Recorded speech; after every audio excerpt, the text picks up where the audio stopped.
ya, mungkin mahasiswa-mahasiswa di sini idealismenya pun sudah sedikit tergoyah.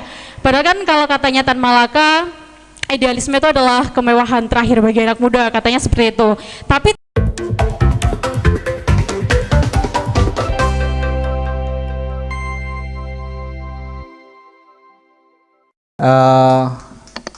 lanjut, nanti kita diskusi bareng. Mana nih mahasiswanya kok belum tampil ini? Oke, bentar. Silahkan untuk para mahasiswa. Oke, 1, 2, mana? Mahasiswa bu, mahasiswa bu. Oh mama. Oke. Oke, satunya mama ini ya di depan ini. Oke, 1, 2, yang cewek tadi sama mak ini, nggih bu. Monggo silahkan. Mic-nya mana ini? Oke, silahkan perkenalkan diri terlebih dahulu.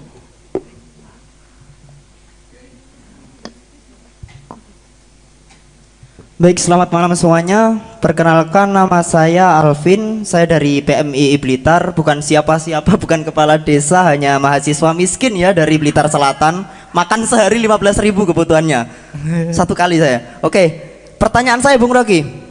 Kenapa dalam diskusi-diskusi yang Bung Rocky lakukan, itu terutama dalam forum diskusi akal sehat ya, itu seringkali Bung Rocky justru terjebak dalam kesesatan berpikir atau yang disebut logical fallacy, seperti misalkan ad hominem, lebih berfokus mencaci kepribadian, terus kemudian kesalahan berpikir lagi, Stroman fallacy, cenderung caci maki, tembakan yang salah, kemudian style over substance, retorika bahasa yang tinggi untuk membingungkan praktisi non akademisi filsafat. Atau seperti contohnya misalkan makian pada Jokowi, bajingan tolol, ungkapan dungu pada lawan debat untuk menjatuhkan mental dan sejenisnya. Padahal kita tahu Bung Rocky, ketika Anda menggunakan bahasa retorik-retorik yang tinggi, Indonesia dalam survei Program for International Student Assessment oleh OECD tahun 2019 itu tergolong nomor 62 dari 70 minat baca. Kenapa tetap saja masih menggunakan bahasa-bahasa langit yang kurang terjangkau masyarakat luas? Apakah memang kepentingan Bung Rocky pasarnya itu untuk elitis yang memang potensi membayar HTM-nya tinggi dan menguntungkan, atau seperti apa? Nah, menimbang banyaknya kesalahan berpikir yang terjadi itu tadi, logika akal sehat seperti apa yang ditawarkan oleh Bung Rocky, dan kemudian seperti hari ini saja kita menjumpai ini tadi, misalkan tadi dibahas ideologi Prancis, misalkan masyarakat umumnya banyak mengetahui ideologi tadi yang 3 tadi, Amerika. Nah, itu kesalahan berpikir common sense. Di mana Bung Rocky menemukan datanya sehingga mengatakan bahwasanya semuanya sudah memahami hal itu. Terus kemudian kesalahan berpikir yang hari ini saya dengarkan lagi seperti tadi era Jokowi, Tuturi dan seterusnya, itu masuknya Stroman fallacy. Seperti apa Bung Rocky? Terima kasih. Oke, terima kasih. Satu bentuk kritikan untuk Bung Rocky, Mas Alvin ya. Oke, kemudian yang belakang tadi ada cewek. Oh, silakan mic-nya, tim panitia. Ya. Oke, silakan perkenalkan diri dulu. selamat malam, perkenalkan nama saya Juliara Yulia Sarya, saya mahasiswa, saya juga termasuk kader PMI. Di sini saya ingin bertanya Bung, untuk apa ya, mengaktualisasikan semua yang sudah kita diskusikan ini tadi, kita kan sebagai mahasiswa harus punya akal sehat dan juga bisa merawat keidealisme kita sebagai mahasiswa. Tapi namun tidak dipungkir ya, mungkin mahasiswa-mahasiswa di sini idealismenya pun sudah sedikit tergoyah. Padahal kan kalau katanya Tan Malaka, idealisme itu adalah kemewahan terakhir bagi anak muda, katanya seperti itu. Tapi terkadang untuk menyikapi seperti itu, terutama perihal politik dan lain sebagainya, kita pun juga harus mempermainkan itu, seperti itu loh. Bukan berarti kita ingin menggeser idealis kita. Soalnya kan katanya kalau full idealis itu bodoh ya, seperti itu. Nah, bagaimana tanggapan dari Bung Rocky? Terima kasih. Oke, terima kasih sahabati Julia. Ini langsung mau ditanggapi oleh pemantik diskusi kita malam hari ini dari Mas Alvin dan sahabati Julia. Oke, Bung Diki dulu atau langsung Bu Rocky? Oh siap, monggo. Langsung tutup poin. Terima kasih. Oke, siapa yang mesti saya jawab ya? Alvin dia nggak bertanya itu. Dia yang bertanya ke saya itu handphone dia tuh. Karena dia baca di situ. Ya, ngapain you tulis? Berarti otakmu nggak cukup untuk nampung pertanyaanmu itu kan.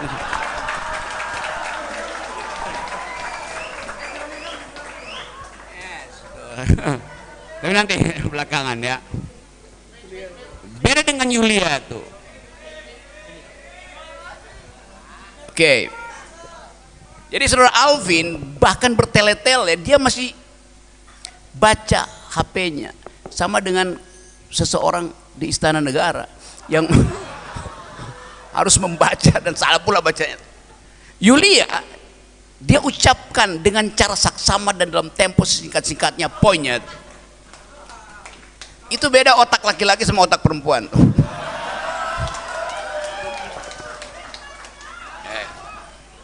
Saya satu-satu saya bahas pelan-pelan. Oke, Alvin. Apa itu ad hominem?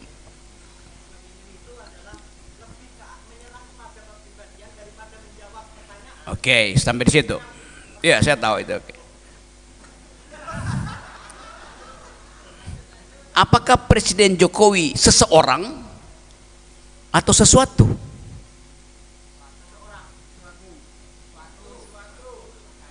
Nah, itu kesalahan berpikirmu. Yang saya maki-maki Jokowi apa Presiden Jokowi?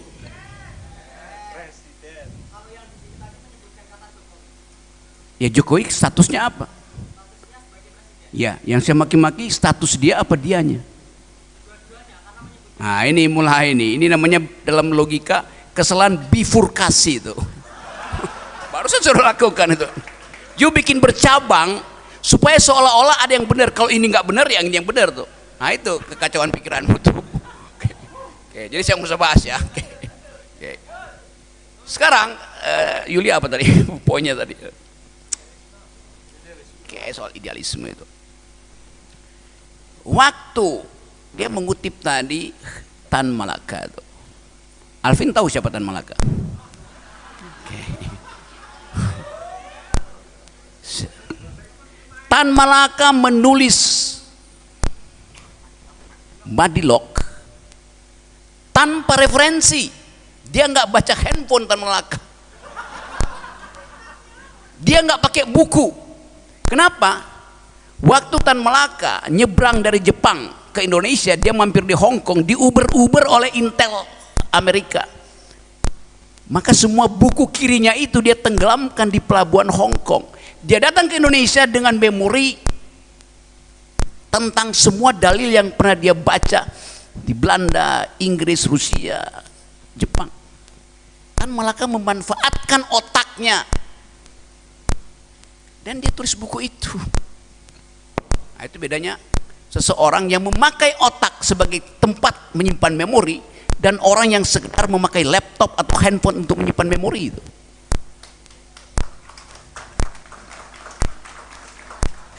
Bayangkan Pak Jokowi hanya untuk 3 lembar pikiran itu mesti dituliskan dan salah pula membacanya. Oke. Nah saya mau terangkan itu bahwa kita dapat inspirasi dari founding parents kita itu, bahwa kecerdasan itu terlihat dari retorika dia. Di dalam retorika ada logika itu intinya.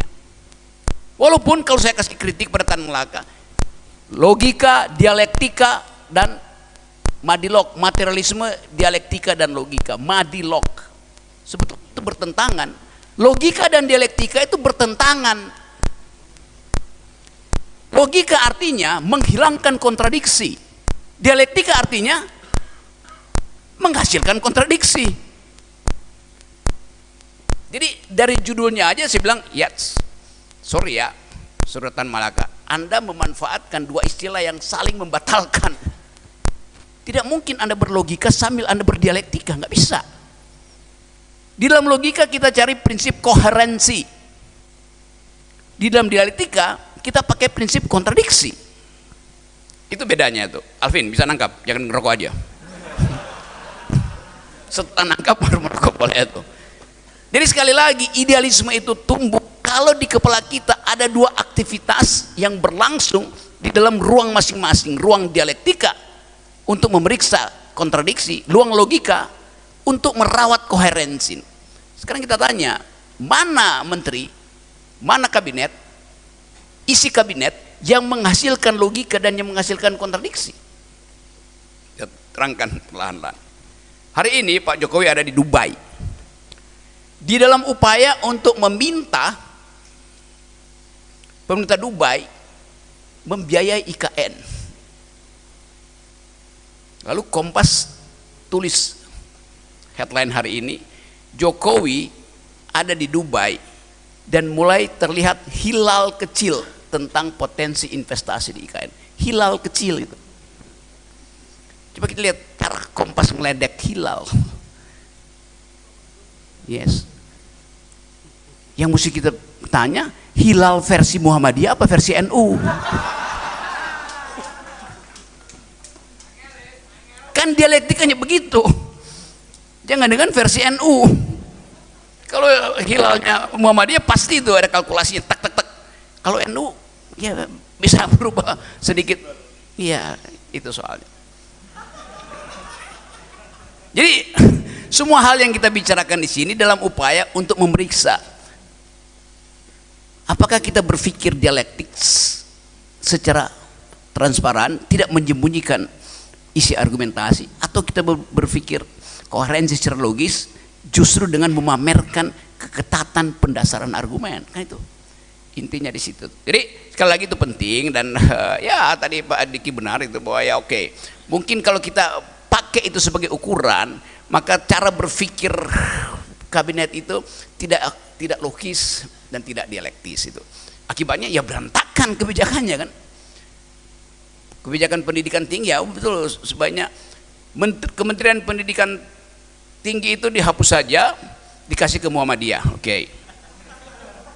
Tapi NU akan bilang oke, kalau begitu Kementerian SDM dihapus saja, dikasih ke NU.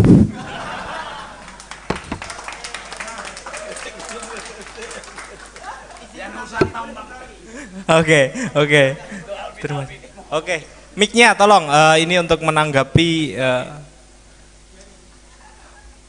Oke, ini silakan. Baik, Bung Rocky.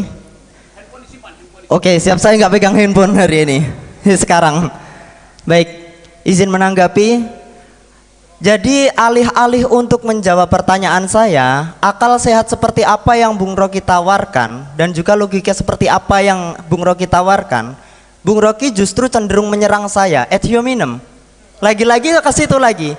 Karena gini Bung Rocky, logika itu kan dasarnya bisa, ada logika penalaran kan? Bisa menggunakan deduktif, bisa menggunakan induktif, bisa menggunakan generalisasi, analogi, hubungan kausal, kemudian anti-mem, kemudian kalau di kita landasannya ada mantik. Jadi ya nanti ada kias, mukotimah kubro, mukotimah sugro, ada seperti itu. Nah, tapi masalahnya Bung Rocky, bukannya menjawab apa akal sehat yang ditawarkan, Bung Rocky justru cenderung menjatuhkan lawan dari penanya yang mengkritik Bung Rocky, seperti itu. Kenapa hal itu masih terus-terus diganggukan sedangkan Bung Rocky masih juga mempromosikan ini loh akal sehat. Nah, terima kasih Bung Rocky. Oke, terima kasih Mas Alvin. Mohon langsung ditanggapi Bung. Emang tadi saya kritik Alvin? Enggak. Kan yang saya kritik handphone dia. Yang membuat dia tidak bisa otonom dalam berpikir itu. Sekali lagi yang saya kritik cara dia mengucapkan, bukan dianya, bukan personamu yang saya kritik, tapi cara kamu berlogika, kan itu bedanya. Saya nggak mengkritik Alvin, saya mengkritik logika Alvin. Jadi logikanya.